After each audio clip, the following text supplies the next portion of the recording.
Okay, well, the first thing you notice with these cars is the fact that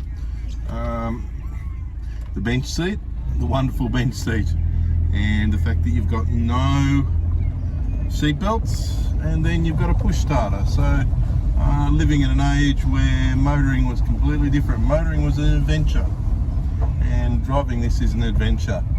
I noticed I've driven it earlier, and brakes are almost non-existent. They're optional.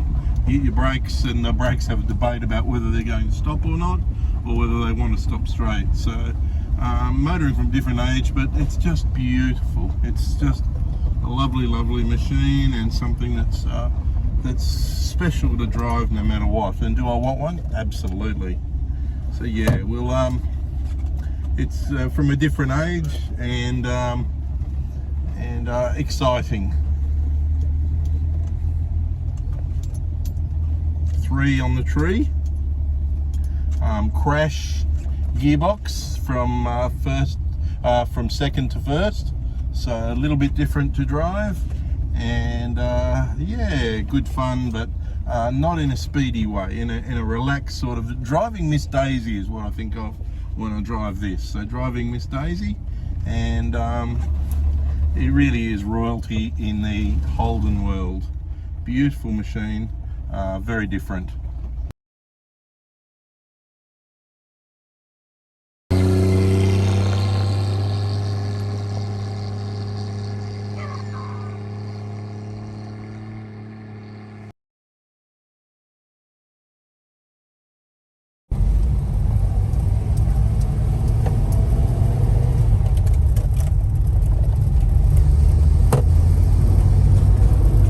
Goes pretty well for a car of not a high capacity.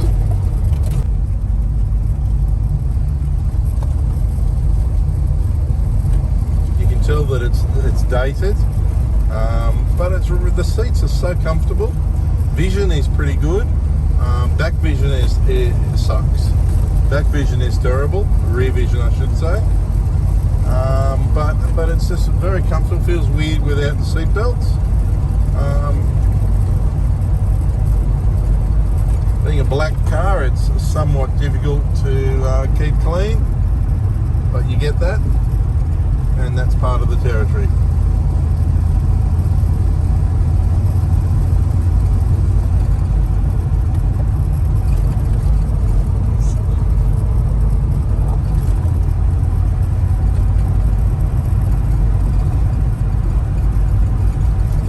It sits nicely on about 80 kilometres an hour. Certainly not a speed demon. Not something that likes to go very fast or anything like that.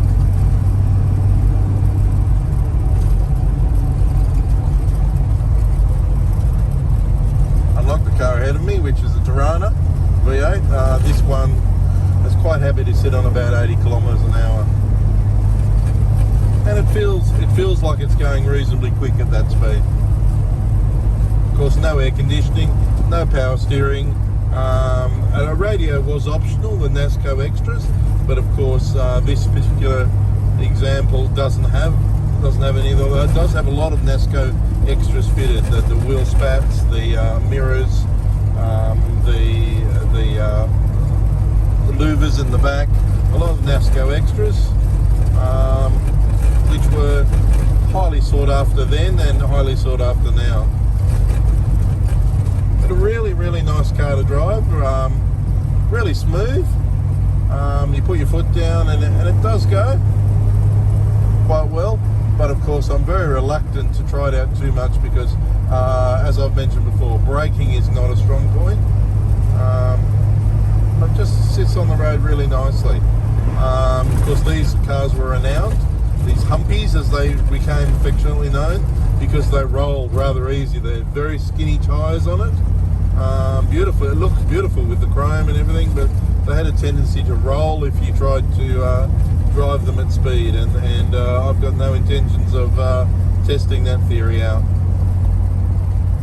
So I hope you've enjoyed today's test drive, and come back next time for another test drive on Stoo's Secret Stash.